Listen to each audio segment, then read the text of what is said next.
In the spring of 1997, on a quiet corner street where buses rarely stopped and most shops had faded signboards, Marina Cole unlocked the door to her tiny cafe before sunrise, just as she had done every day for 7 years.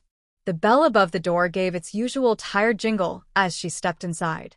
The cafe, called Harbor Brew, held only 6 wooden tables, each one scratched with age, and an old coffee machine that groaned louder than it brewed.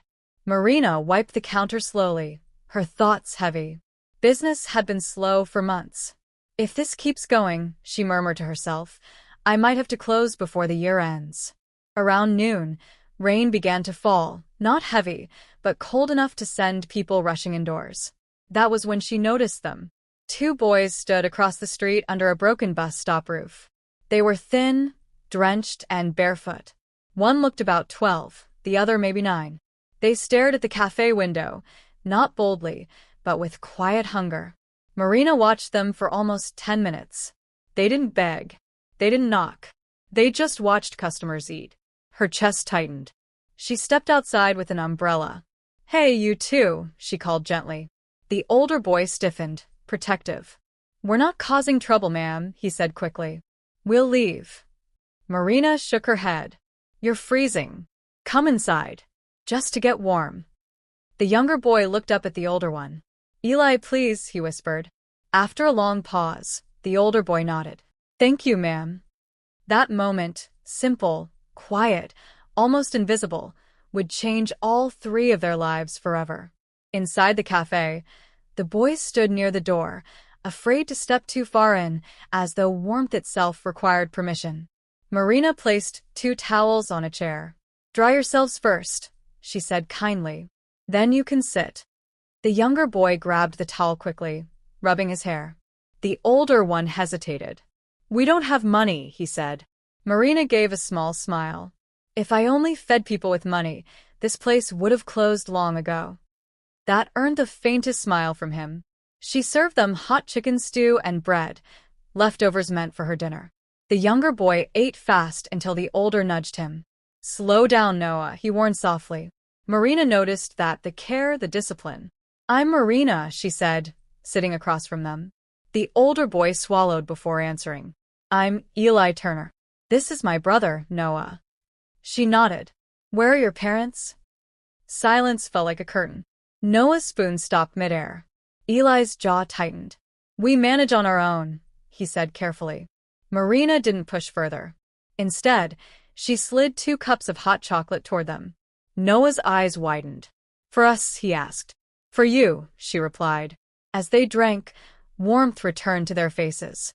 Before leaving, Eli asked quietly, Can we help clean tables next time? So it's fair. Marina blinked, surprised. You don't owe me anything. Eli shook his head firmly. We don't like taking without giving. Marina watched them walk back into the rain later that evening, a strange feeling settling in her heart. Not pity, but the sense that something important had just begun.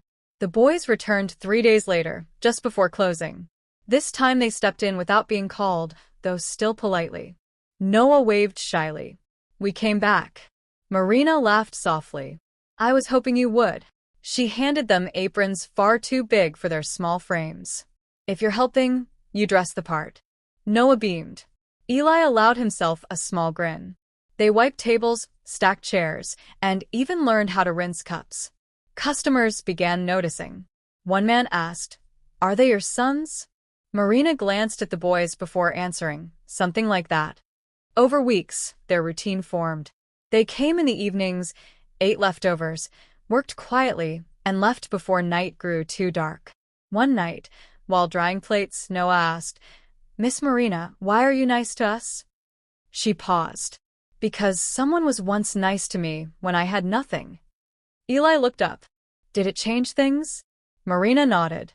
It gave me a reason not to give up. That answer stayed with him. Later that same night, during a heavy storm, Eli finally spoke more of their past. Our stepfather used to lock us outside, he said flatly. Said boys don't deserve warmth. Noah stared at the floor. Marina felt her throat tighten. You're safe here, she said gently. Eli didn't reply, but his shoulders relaxed slightly. Trust, slow and fragile, was forming, not spoken, but deeply felt in the quiet clatter of dishes and shared meals. Months turned into years, and Harbor Brew slowly became more than a cafe to the boys. It became their anchor. By 2001, Eli was taller, stronger, already working odd jobs during the day. Noah, brighter and more talkative, helped Marina experiment with pastry recipes. Too much sugar, he'd say seriously, tasting batter. Marina would laugh. You're going to be a critic one day. Business also began improving. Regulars loved the cafe's warmth, not just the coffee, but the feeling of family.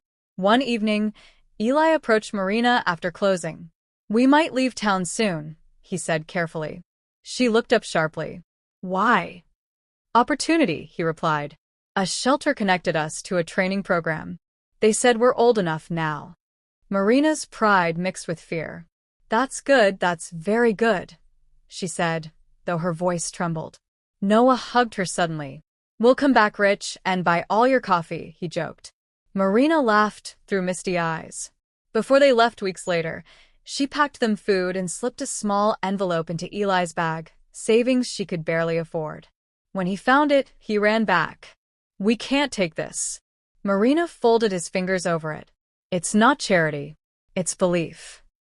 Eli stared at her, speechless. Then, "I promise we'll make it worth something," he said. She watched them walk away that day, unaware it would be the last time she'd see them for many years. Time moved the way it always did, quietly at first, then all at once. By 2010, Harbor Brew had expanded to 12 tables, a new espresso machine, and fresh paint on the walls. Marina aged gracefully, silver beginning to thread her dark hair. Customers often asked about the framed photo near the counter, two teenage boys in oversized aprons. "My first staff," she'd say fondly. Yet behind the growth, financial pressure brewed. Chains opened nearby. Rent rose. By 2018, Marina sat alone one night, staring at unpaid bills. "Maybe it's time," she whispered to the empty cafe. On Harbor Brew's announced final day, loyal customers filled every seat. Laughter and nostalgia filled the air. Near closing, the bell above the door rang, clear, firm, unfamiliar. Two well-dressed men stepped inside, one tall and composed, the other warm-eyed and smiling. Marina greeted them politely. "Welcome. Kitchen's almost closed, but I can still—" She stopped mid-sentence. The taller man spoke softly. "You still make hot chocolate the same way?" Her breath caught. "Eli?" Noah grinned. "Told you she'd remember." Marina covered her mouth, tears already falling. "You came back," Eli nodded. "We said we would." What she didn't yet know was that they hadn't just come back to visit. They had come to change her, ending the way she once changed their beginning. Marina stood frozen behind the counter, her hands trembling so much she had to hold the edge of the table to steady herself. She kept staring at them as if blinking would make them disappear again. Eli stepped closer first, his presence calm but powerful, nothing like the guarded boy she once knew. Noah followed, his smile still carrying the same warmth from childhood. You've grown," Marina whispered, tears slipping freely down her cheeks. Noah chuckled softly. "We tried not to stay small forever." She rushed around the counter and pulled them into a tight embrace, the kind only a mother gives. I thought something happened to you," she confessed. Eli's voice softened. "Something did happen. Life happened. But you were always part of it." They sat at their old corner table, the same one where they first ate stew years ago. Marina insisted on making hot chocolate herself. As she placed the cups down, Noah inhaled deeply. "Still the same smell," he said. Marina sat slowly. "Tell me everything. Where did you go? What did you do?" Eli exchanged a glance with Noah before speaking. "We worked, studied, failed, tried again. There were nights we almost gave up, but every time, we remembered this place." He looked around the cafe with quiet reverence. Marina's eyes glistened. "You boys saved yourselves," she said. Eli shook his head gently. No, Marina, you gave us the first reason to try. The cafe lights dimmed as the last customers left, but Marina locked the door and turned the sign to closed. Tonight, you don't leave early, she said firmly. You owe me years of conversation. Noah laughed. Gladly. They talked for hours. Eli explained how the shelter program led him into mechanical engineering, how he worked nights repairing delivery trucks just to afford textbooks. There were times I slept in workshops, he admitted. Marina's face tightened. You should have written. We wanted to come back successful, he replied simply. Noah shared his own journey, culinary school, part-time dishwashing, countless rejected applications. I kept hearing your voice when I cooked, he told her. Taste before you serve, you'd say. Marina smiled proudly. And, did you listen? Always, he said. The conversation shifted when Marina sighed deeply. It's ironic, she murmured. I spent years keeping this place alive, and now it's ending. Eli leaned forward. Why? She gestured to the bills. Rent, competition, age. I don't have the strength to start over again. Silence filled the room. Noah looked at Eli, a silent signal passing between them. Marina noticed, but said nothing. Instead, she stood. You boys must be tired. Let me pack you food. Eli gently held her wrist. Marina, we didn't come just to talk. Eli reached into his coat and placed a thick envelope on the table. Noah placed another beside it. Marina frowned slightly. What's this? She asked. Noah grinned. Open it. She hesitated before sliding her finger under the flap. Inside were documents, contracts, bank certifications, investment letters. Her eyes moved slowly, trying to understand. I don't understand, she whispered. Eli spoke calmly. We own shares in 3 restaurant chains, a logistics company, and a property group. Marina blinked repeatedly. You're businessmen? Noah laughed. And chefs. Eli continued. We've been planning this for 2 years. Buying property quietly, including this building. Marina's head snapped up. This building. He nodded. Your landlord sold last month. Her breath hitched. Then, Harbor Brew isn't closing. Noah slid a final document forward.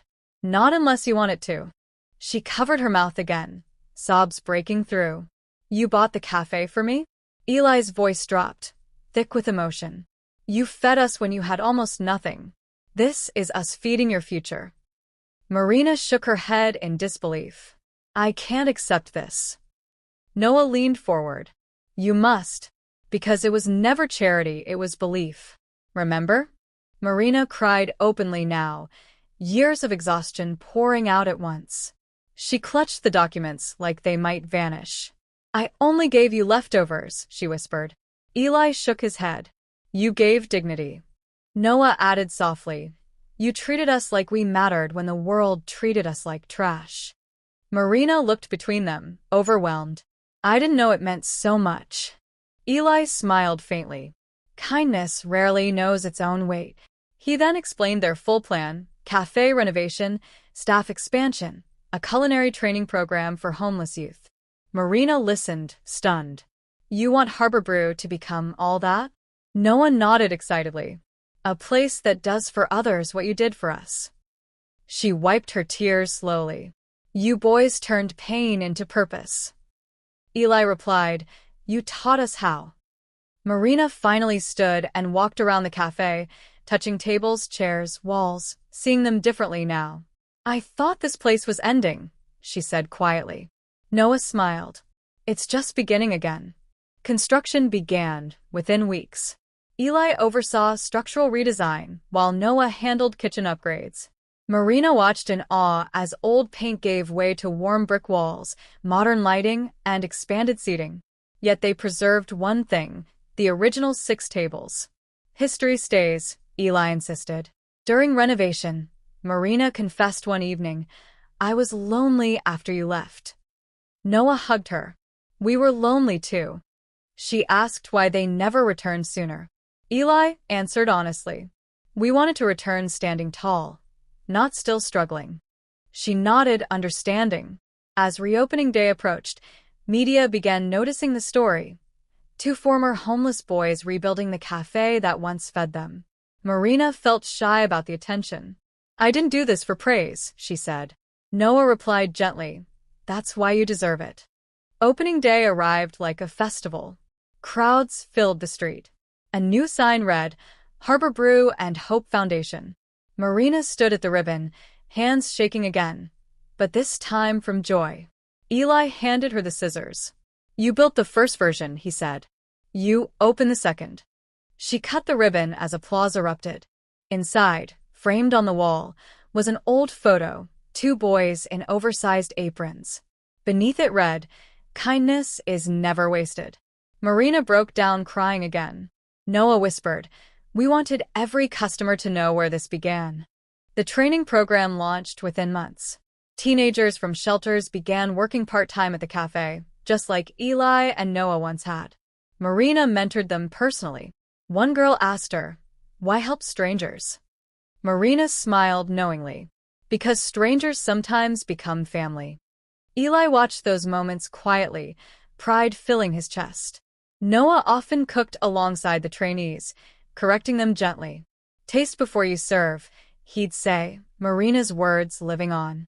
Years passed again, but this time Marina wasn't afraid of time.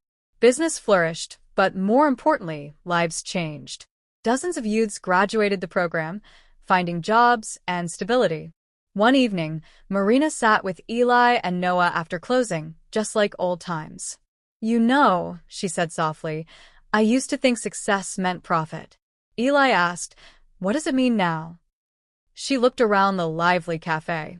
"Impact." Noah smiled. "Then you're extremely successful."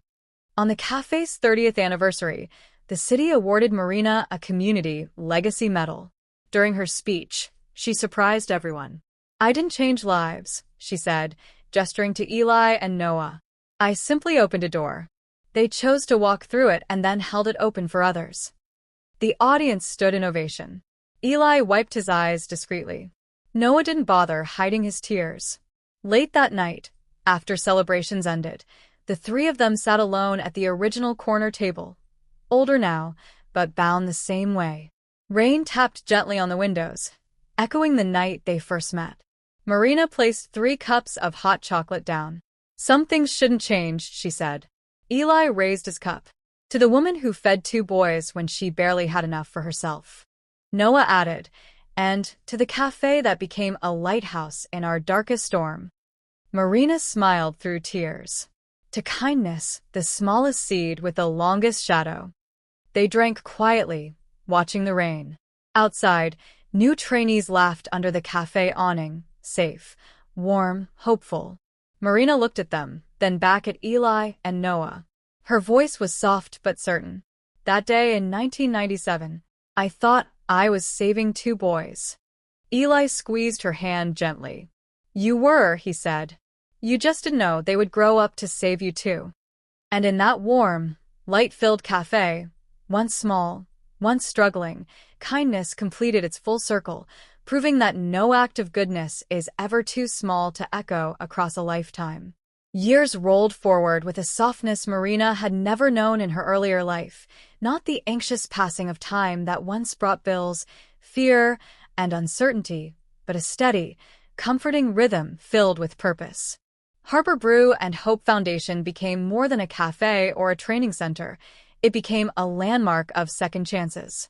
People traveled from neighboring cities just to see the place where kindness had rewritten 3 destinies. One quiet afternoon, Marina stood by the large front window watching a new pair of boys sitting nervously at table 3, thin, guarded, and whispering to each other the way Eli and Noah once had. She felt a familiar tug in her chest. Noah approached them gently, placing warm plates of food down. "Eat first," he said kindly. "Questions later." Marina smiled from afar, her eyes misting. Eli joined her by the window. "You're thinking about that day again, aren't you?" he asked softly. She nodded. Same rain, same silence, same fear in their eyes. Eli folded his arms thoughtfully. "Then it continues." Marina looked up at him. "What continues?" He gestured toward the cafe floor, the trainees laughing, Noah teaching recipes, the boys slowly beginning to eat. The circle you started. She exhaled slowly. I used to think kindness was a moment, something small that passed. Eli shook his head. No. It's architecture. You build it into people, and they keep building it into others. Marina absorbed that quietly. Later that evening, she sat beside the two new boys. You can help here if you want, she offered gently. One of them asked cautiously, Do we have to pay you back? Marina smiled, the same smile from 1997. Just promise me something. What? The other boy asked. When life is kind to you someday, be kind to someone else. They nodded seriously. And just like that, another beginning was planted inside, an ending that had never truly ended. On the 35th anniversary of Harbor Brew, the cafe closed early for a private gathering, not for media, not for awards, but for family, both by blood and by kindness. Former trainees returned as doctors, mechanics, chefs, teachers, each carrying stories that traced back to the warmth of Marina's small cafe. Photographs now covered an entire wall, generations of lives touched by one open door. That night, as music played softly, Noah clinked a spoon against his glass. We want to make a toast, he announced. Eli stood beside him, holding a small velvet box. Marina looked puzzled. What are you two plotting now? She teased. Eli spoke first, voice steady but emotional. You gave us a home before we knew what home meant. Noah continued, You gave us dignity before we earned it. Eli opened the velvet box. Inside was a delicate gold key mounted on a plaque. Marina gasped softly. This is the original key to Harbor Brew, he said. We had it preserved. Noah pointed to the engraving beneath it, to the woman who opened more than a door.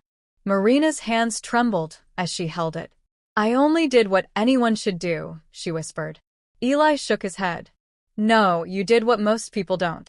The room fell into warm silence.